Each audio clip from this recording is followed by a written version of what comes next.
Nice. Horse riding. Oh. Ano ba? Nakakabayo ka na? So, narito po tayo mga kaibigan sa Intramuros, dito sa tabi ng San Juan de Letran, Colegio de San Juan de Letran, dito po sa Intramuros. At nais ko lamang pong balikan ang mga bakas ng lumipas ika nga. At alam niyo po, dito sa lugar na ito, marami po akong memories na hindi makakalimutan dahil dito po ako nagtrabaho ng almost 3 years dito po sa loob ng Colegio de San Juan de Letran.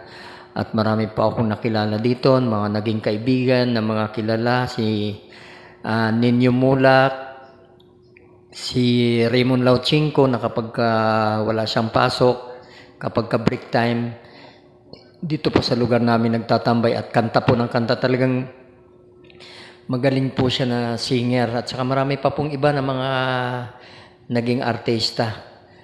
At dito nga po nag-aral sa Colegio de San Juan de Letran. Ganon din yung mga player ng basketball. Hindi ko na lamang pong maalala yung mga naglalaro sa Pepsi Cola nung araw. Mga naging kakilala ko po, naging kaibigan, at marami din pa ako naging mga kaibigan na siyang nakatulong sa akin upang makapasok sa mas magandang kumpanya at mas malaki ang sweldo po. Dahil karamihan po na nag-aaral dito ay may kaya sa buhay mga kaibigan. Kasi dito nga po ako nagtrabaho. Nung ako'y nakatira pa sa Santa Cruz, Manila, nilalakad ko lamang po ito mula Santa Cruz hanggang dito sa Luton. Araw-araw po yan. Dito po ako pumapasok. So ito po nag-celebrate po sila ng kanilang ika-4 na raang foundation anniversary, pagkakatatag ng Colegio de San Juan de Letran, na kung saan ito po ay pinamamahalaan ng mga pare. Ito po ay nagsimula pa noong 1620, panahon ng mga Spaniards, at dito po nag-aral ang ating national hero na si Dr. Jose Rizal ng elementarya. Kung inyo pong naaalala, dito po siya nag-aral sa Colegio de San Juan de Letran. Hindi ko lamang po maalala kung anong grado siya nung nag-aral sa dito, mga kaibigan. So, napakaganda po nito. Talagang very historic na po itong lugar na ito, itong Colegio de San Juan de Letran. Marami na po ang nagdaan na mga kilalang mga sikat na politiko na mga dito nag-aral po, mga kaibigan. Kahit sila Tito Vic and Joey, dito din po yan nag-aral, mga kaibigan, sa Colegio de San Juan de Letran. At ayun nga po mga kaibigan, at kinukumusta ko po si Vincent Raymond Cruz ng Bulacan, na naging kaibigan ko rin po dito sa Colegio de San Juan de Letran nung siya ay nag-aaral pa ng high school. Kumusta na po kayo, Vincent Raymond Cruz? Chat naman po, sana marinig mo to at makita mo to. Calling for Vincent Raymond Cruz ng Bulacan, Valenzuela, Bulacan. Kung naalala mo pa ako, kaibigan, dito sa San Juan de Letran College. Marami pa ako ng mga naging kaibigan ng mga teacher po dito, tulad ni Mrs. Bundok, Miss Marco, at marami pa pong iba na hindi ko na lamang po maalala. At nagkaroon pa ako ng mga kaibigan dito.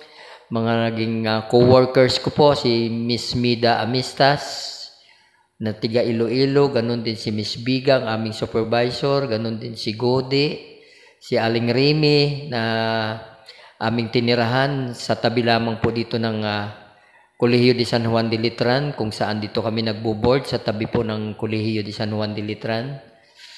Na ngayon pinagtayuan na po ng 7-Eleven. At sa tabi po noon, sa second floor, doon po kami nagbo-board. Kaya marami pong memories. Dito po ako nag-celebrate ng birthday ko nung ako'y 21st birthday. Kasalukuyan po ako noon, nag-work dito sa Colegio de San Juan de Letran College. Nung ako ay mag-birthday, mag-celebrate ng 21st birthday. Dibo. So, napakaganda po, napakarami ng aking mga naging memories dito sa Colegio de San Juan de Letran. At tatry po natin kung payagan tayo makapasok sa loob upang makita natin ang loob at makita natin ang naganap na celebration nila. nung nakaraang linggo. Parang, yun nga po, nagkaroon sila ng celebration ng ika-400 years. So, kung papararin tayo makapasok, titingnan po natin upang makita natin ang loob at makita natin yung kung saan ako nag-work noon as a sales clerk sa kanilang canteen. Mga kaibigan, na almost 3 years na ang boss namin noon ay si Mr. Lim.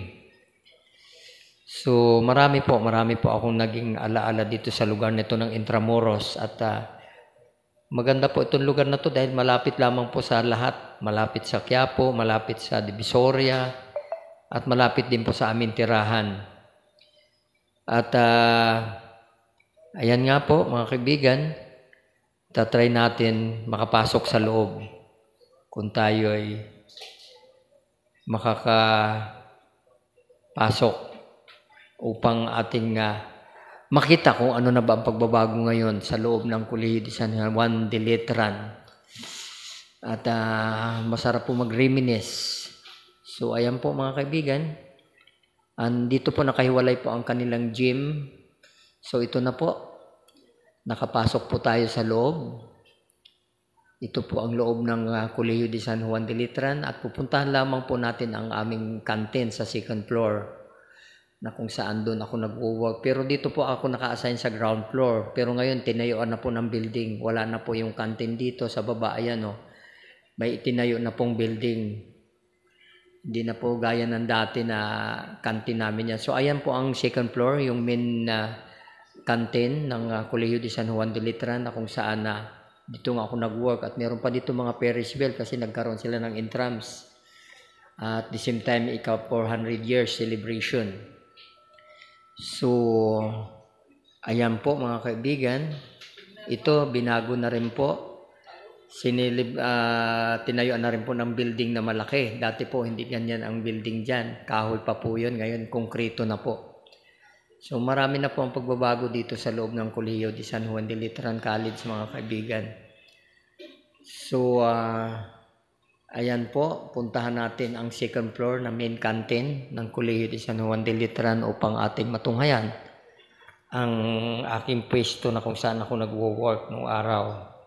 So ito na po mga kaibigan ang second floor na kung saan nandito po ang canteen, nandito po ako nag-work as a sales clerk. Ganun pa rin po, walang pagbabago mga kaibigan, yun pa rin. At maraming salamat sa guard at nakapasok kami.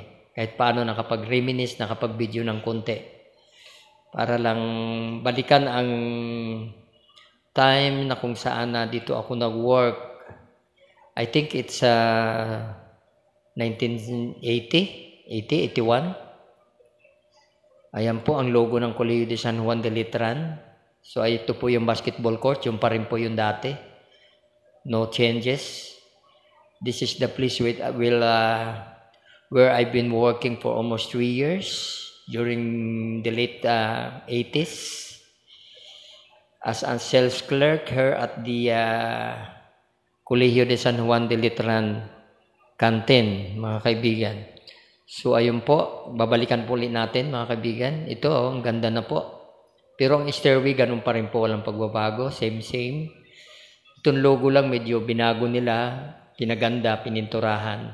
So ito po ang madalas kong dinadaanan, inaakyat, binababaan everyday. Kasi pagdating naman ng Saturday, Sunday, wala naman kami pasok. No classes, wala din kaming pasok sa trabaho. So ayan po mga kaibigan, muli thank you for watching. Hanggang sa susunod na mga vlog, dito marami po tayong tutuklasin dito sa Pilipinas ng napakagandang Pilipinas. Please don't forget to subscribe, like, and share.